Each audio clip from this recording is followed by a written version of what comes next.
This is a Jmix exclusive.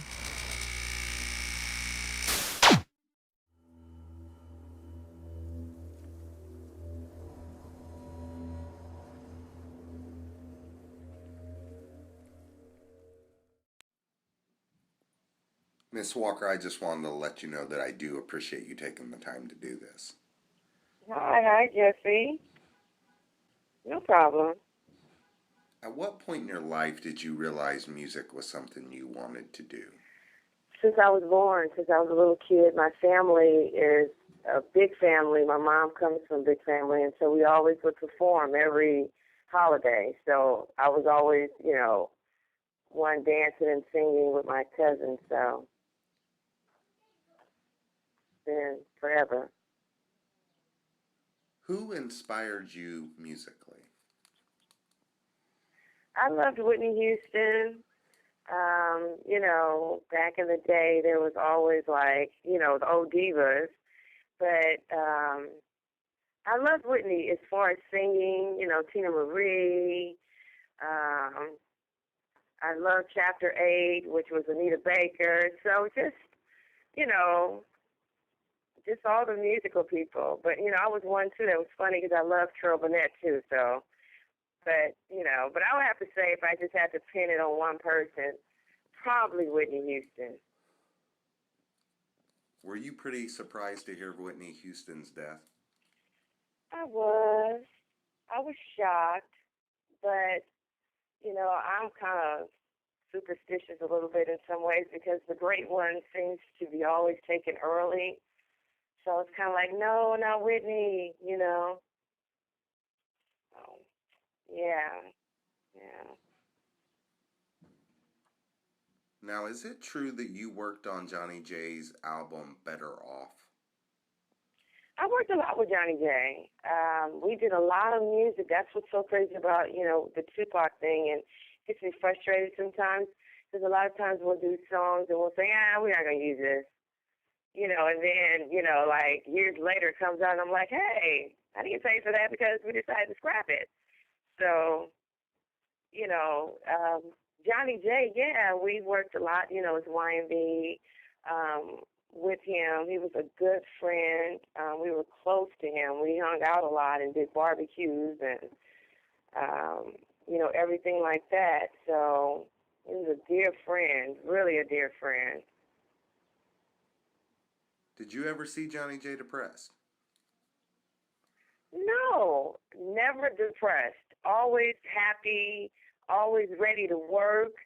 I never seen him sad. I mean, that's what's really puzzling right there because he loved life, and at the time he loved his wife, and I just never would think, and I still don't think that, he committed suicide. That's just, no, that doesn't fly with me, you know. Uh, Miss Walker, do you believe that there was foul play involved in Johnny J's death? I mean, this is a good lesson to young men. Don't get yourself put in that situation to be a mysterious death. You know what I mean? But, when you're dealing with, you know, sources, Johnny was in, this music game is good and it's bad.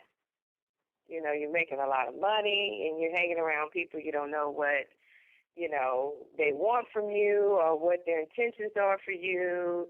So it's scary, At the same time, it's great. But, when you start making that money and you start, not watching your back right and you start changing your friends, things happen. So,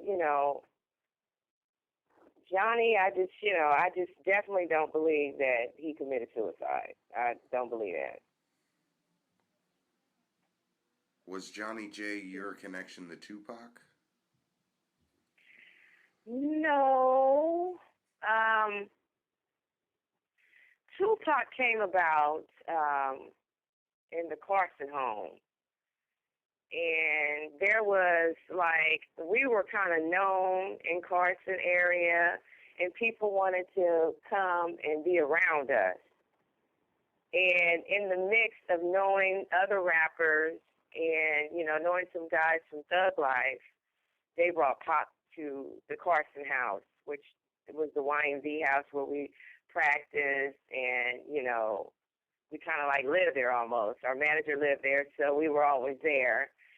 One of the other girls in the group was roommates, so we were always there, and so it was a popping house. We were always having fun, and one of the rappers from Thug Life brought him through, and we just clicked. The first time we met Tupac, I swear it probably wasn't even 30 minutes into meeting him. We were already playing music, like an instrumental, and then we were already starting to sing or rap or whatever. And when he heard me sing, he was like, "I want you right there."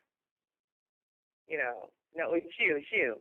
I want you to come to the studio, blah, blah. It's like, wow, okay. Like the very next day, and I just so happened to say something to Dr. Dre because I was dating him at the time. And then he was like, he didn't want me to go. I'm like, what the hell? Why did I even say anything? He's like, if you go, I'm never speaking to you again. I'm like, ugh. So I stopped telling him, like, I'm going to the studio to work with Tupac because I'm like, I would have never been on anything. And so once stuff would come out or he would find out later, he wasn't, he was like, oh, okay, there's nothing he could do. But, that first time was kind of like, wow, this is not going to be easy. And, when the girl showed up without me, he was just like totally disappointed. He was like, oh, my God, you guys didn't bring that girl. Where in the hell is that girl? And so the next day, I was, able to go to the studio. And from there, we just hit it off. And I will never forget what he told me. He was like, we're like Romeo and Juliet. He's like, we just fit. We're just like, your voice, my voice would go bam, bam, back and forth. So that's, something that he's told me, and it just always sticks with me. And, he used to call me Lady Di because I was like his Dinah Ross. Like I was his diva. I was his, queen as far as music and singing with him. So, yeah, I loved working with him. It's great working with Pac. What was Dr. Dre's problem with Tupac? I don't know if it was a direct problem because really at the time, I don't know if Dre just didn't like him because, no, it wasn't that, but Tupac didn't like them. He did not like Dre, and when the whole Death Row came up, he didn't like the Dre, Snoop, and all of them. He didn't like them. I don't know why. Dre, I think it was just the jealousy of a guy and, me going to be in the studio with another man. And, he probably knows, what he's done in the studio and probably thinking like, oh, Lord, they're going to be in the studio. So I think it was more of that situation. But, yeah, I think it was more of that situation. But what I was going to say about Tupac as far as not saying he just didn't like them, he didn't like this situation that I know went down, and this is why I say that, is when we did a whole album that has never come out, I did with Tupac. And Dating Dre, we were in a studio in Santa Monica when Dre was just doing Snoop's album, yeah, The Chronic, I think it came out, or I don't know what they were working on, but it coincided with Tupac dropping this album because I'm in the studio and I hear my voice. And I'm like, where's my voice coming from? I'm in the studio with Dre. Why don't I hear myself? So I'm looking all around in different rooms and, doors and stuff in the studio.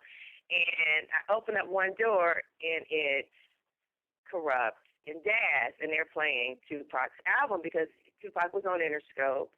And, they got an advance copy of the album. And I'm like, hey, that's me. They're like, oh, that's you. We love this album, And I'm like, I don't even have a copy of it. How'd you guys get a copy of it? Because, Pac is real strict about getting copies of his music. And they said, oh, Tony Alver gave it to us, told us to check out Pac's new stuff. So I was like, wow, okay. So the next time I saw Pac, I said, hey, why can't I get a copy from Tony Alver? Daz and Corrupt has a copy. And he's like, what? He went back and he scrapped the whole album. Sure did. He was like, I can't stand them, And then shortly afterwards, and this is just what he said. Now, I don't know. I hope Snoop and them don't get mad, but this is the honest to God truth. he said they stole stuff from him. Like, he was doing the Israel for Nizzle or something like that, and got my money on my mind and my mind on my money, whatever that little slogan is, or whatever. A whole bunch of little things that was on that album, he accused them of stealing it. And that made him very, very bitter when Snoop's album came out, the first album. And he was real bitter over that, like really pissed and didn't like them. So you're telling me, wait, so Tupac had a problem with Snoop before he even came to Death Row Records?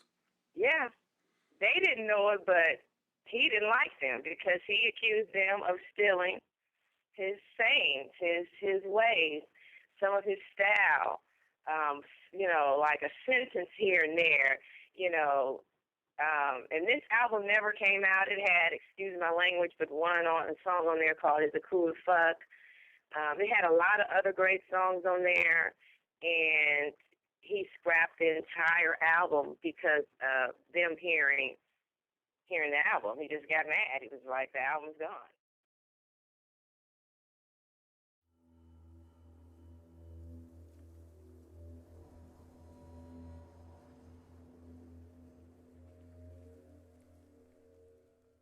This is a Jmix exclusive.